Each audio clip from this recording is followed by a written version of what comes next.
آج ہم اسلامی نظریے سے بچوں کی پرورش کے اہم اصولوں پر بات کریں گے۔ جی، ہمارے پاس پیغمبر محمد صلی اللہ علیہ وسلم کی کچھ ہدایتیں ہیں، مطلب حدیثیں۔ یہ صحیح بخاری اور صحیح مسلم جیسے بہت معتبر سورسز سے ہیں۔ ہاں بالکل اوتھینٹک سورسز ہیں۔ اور ہمارا مقصد ہے کہ ان ہدایتوں سے سمجھیں کہ ماں باپ کی ذمہ داریاں کیا ہیں، صحیح راستہ کیا ہے۔ جی، تو شروعات کرتے ہیں ایک بہت ہی بنیادی سوچ سے۔ ایک مشہور حدیث ہے نا، جس میں کہا گیا تم میں سے ہر کوئی ایک رکھوالا ہے۔ ہاں ہاں، اور ہر ایک سے اس کی ذمہ داری کے بارے میں پوچھا جائے گا۔ ہاں، مرد اپنے گھر والوں کا رکھوالا ہے اور اس سے ان کے بارے میں پوچھا جائے گا۔ یہ جو رکھوالا ہے، اس کا مطلب صرف دیکھ بھال کرنا تو نہیں رکھتا؟ اس کی گہرائی کیا ہے؟ یہ بہت گہرا لفظ ہے۔ رکھوالا ہونا صرف جیسے آپ نے کہا دیکھ بھال، روٹی کپڑا مکان یا اسکول کی فیس دینا ہی نہیں ہے۔ یہ اللہ کے سامنے ایک سیدھی جواب دہی ہے۔ بچوں کی تربیت کیسی ہوئی، انہیں دین سکھایا یا نہیں، ان کا اخلاق کیسا بنا، یہ سب اس میں شامل ہے۔ ہاں، اور آج کے زمانے میں تو یہ شاید اور بھی مشکل ہو گیا ہے نا؟ بالکل، ڈیجیٹل دنیا اور اتنے سارے باہری اثر۔ بالکل بالکل، یہ ذمہ داری اب 24 گھنٹے کی ہو گئی ہے ایک طرح سے۔ صحیح کہا۔ تو اس بڑی ذمہ داری کو نبھانے میں ایک اہم چیز تو یقیناً بچوں کو صحیح وقت پر دین سکھانا ہوگا۔ اس کے بارے میں کیا ہدایت ہے؟ بالکل، ایک صاف ہدایت ہے کہ بچوں کو 7 سال کی عمر سے نماز کا حکم دو۔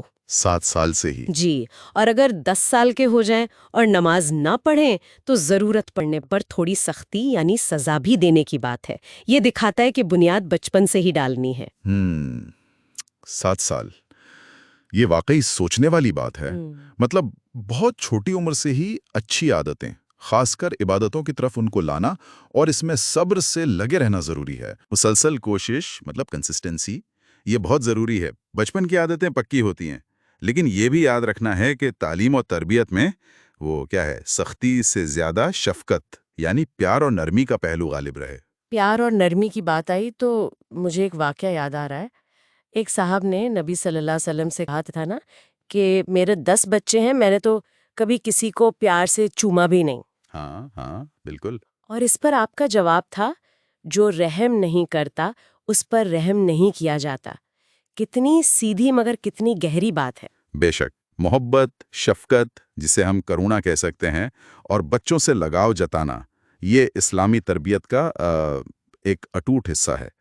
بچوں کو یہ محسوس ہونا چاہیے کہ ان سے پیار کیا جاتا ہے، وہ محفوظ ہیں۔ اور اسی پیار جتانے کے ساتھ ایک اور چیز جڑی ہے، شاید بچوں کے بیچ برابری کرنا۔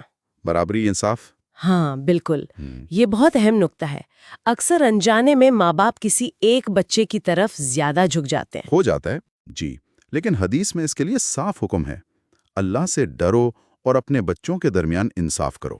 انصاف مطلب صرف تحفوں میں یا نہیں، صرف تحفوں میں نہیں، بلکہ توجہ دینے میں، ان کے ساتھ وقت گزارنے میں، یہاں تک کہ اگر کسی بات پر ٹوکنا یا سزا دینی ہے اس میں بھی برابری ہونی چاہیے۔ کسی بچے کو یہ محسوس نہ ہو کہ میرے ساتھ ناانصافی ہو رہی ہے۔ یہ واقعی مشکل ہے، آج کی بھاگ دوڑ میں شاید وقت اور توجہ میں برابری رکھنا ہے تو مشکل، پر کوشش تو کرنی ہے، یہی تو رکھوالی کا حصہ ہے۔ صحیح۔ اچھا، اور اسی تربیت اور رہنمائی میں قرآن کی تعلیم کا کیا رول بتایا گیا ہے؟ قرآن سیکھنے سکھانے کو تو بہترین کاموں میں گنا گیا ہے۔ ایک حدیث ہے، تم میں سب سے بہتر وہ ہے جو قرآن سیکھے اور سکھائے۔ اور یہ صرف تلاوت یا رٹنا نہیں ہے، مطلب اس کے معنی اور پیغام کو سمجھنا، اس پر عمل کرنا، یہ سب اس میں شامل ہیں۔ قرآن کی تعلیم تو ٹھیک، پر میں نے یہ بھی سنا ہے کہ ماں باپ کی دعا بچوں کے حق میں بہت جلدی قبول ہوتی ہے۔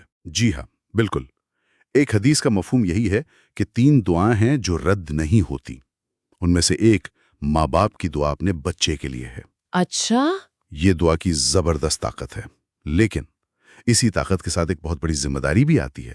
وہ کیا؟ ایک اور حدیث میں نصیحت ہے، بلکہ ایک طرح کی وارننگ ہے کہ غصے میں یا ویسے بھی اپنے بچوں کے لیے بد دعا نہ کرو۔ اوہو، کہیں ایسا نہ ہو کہ وہ قبولیت کی گھڑی ہو اور زبان سے نکلی بری بات سچ ہو جائے۔ اللہ، یہ تو بہت بہت بڑی چیتاونی ہے۔ غصے میں تو انسان کیا کچھ کہہ جاتا ہے، مطلب الفاظ کا اثر واقعی بہت گہرا ہوتا ہے، اچھا بھی برا بھی۔ بالکل، زبان پر قابو رکھنا بہت ضروری ہے، خاص کر بچوں کے معاملے میں۔ دعا اور تعلیم اپنی جگہ، پر شاید سب سے گہرا اثر جو ہوتا ہے وہ تو ماں باپ کے اپنے عمل کا ہوتا ہے نا؟